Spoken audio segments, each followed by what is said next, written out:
അങ്ങനെ പെരുന്നാൾ കൊടിയേറി. ഈ ഒരു പള്ളി കുറച്ച് പേർക്ക് ഇങ്ങനെ മനസ്സിലായി കാണൂല്ലേ. നമ്മുടെ പൊറിഞ്ചു മറിയം ജോസ് മാർക്കോ മൂവിയിലുണ്ടായിരുന്ന പള്ളിയാണ്. എൻ്റെ സ്വന്തം ഇടവപ്പള്ളി സെൻറ്റ് തെരേസാസ് ചർച്ച് കോട്ടയ്ക്ക്. ഇവിടെ പെരുന്നാളാണ് ഈ ശനിയും ഞായറും, അതായത് 18, 19 കേട്ടോ.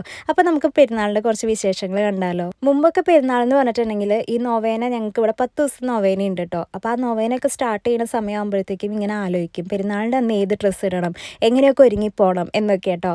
പക്ഷേ ഇപ്പം എന്ന് പറഞ്ഞിട്ടുണ്ടെങ്കിൽ നല്ല മാറ്റമുണ്ട്.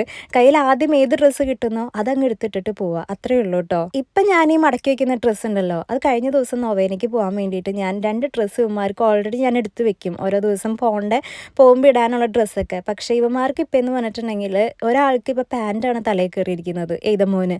അവനിപ്പോൾ പാൻറ്റേ ഇടുള്ളൂ. എന്തോരം ട്രൗസറുകളാണെന്നറിയോ ചാച്ചൻ വാങ്ങി വെച്ചിരിക്കുന്നത്. ഒരിടയ്ക്ക് ഇവന് പാൻറ്റിനോട് ഇഷ്ടം തോന്നിയിട്ട് ചാച്ചൻ വന്നു കഴിഞ്ഞപ്പോൾ പാൻറ്റ് മാത്രമേ ഉണ്ടായിരുന്നുള്ളൂ. അതൊക്കെ ഇപ്പോൾ കുഞ്ഞായി ഡോണിന് പാകാവുന്ന രീതിയിലാണ്.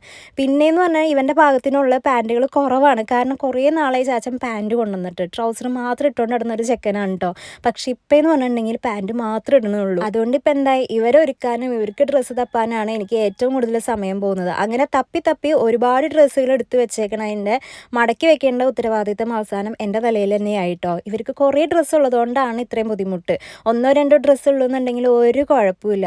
ഇതാ പറയുന്നത് ആവശ്യത്തിൽ കൂടുതൽ ഒന്നും വാങ്ങി കൊടുക്കരുതെന്ന്. അതൊക്കെ നിൽക്കട്ടെ, നമുക്കിനി പെരുന്നാളിൻ്റെ വിശേഷങ്ങളൊക്കെ ആയിട്ട് വരാം. ഇവിടെ നമുക്ക് ഈ പെരുന്നാളിൻ്റെ ഈ പന്തലും അതേപോലെ ലൈറ്റ്സ് ഒക്കെ ഇട്ട് കാണുമ്പോൾ തന്നെ ഒരു കുളിർമയാണല്ലേ, ഭയങ്കര ഗൂസ് ബംസ് തോന്നും. പിന്നെ എയ്തമോനും ഡോണൂനും ഒക്കെ ആണെന്നുണ്ടെങ്കിൽ ഇതൊക്കെ കാണാൻ ഭയങ്കര ഇഷ്ടമാണ്. പക്ഷെ കുറച്ച് നേരത്തേക്കുള്ളൂ, അധികം നേരമൊന്നും ഒരിടത്തും ടൈം സ്പെൻഡ് ചെയ്യുന്നത് ഇവന്മാർക്ക് ഇഷ്ടമല്ല കേട്ടോ. പെട്ടെന്ന് ബോറടിക്കുന്ന 2 വ്യക്തികളാണ് എൻ്റെ 2 മക്കൾ കേട്ടോ. അപ്പോൾ നമുക്ക് ലൈറ്റ്സ് ഓൺ കർമ്മൊക്കെ ഉണ്ടായിരുന്നു.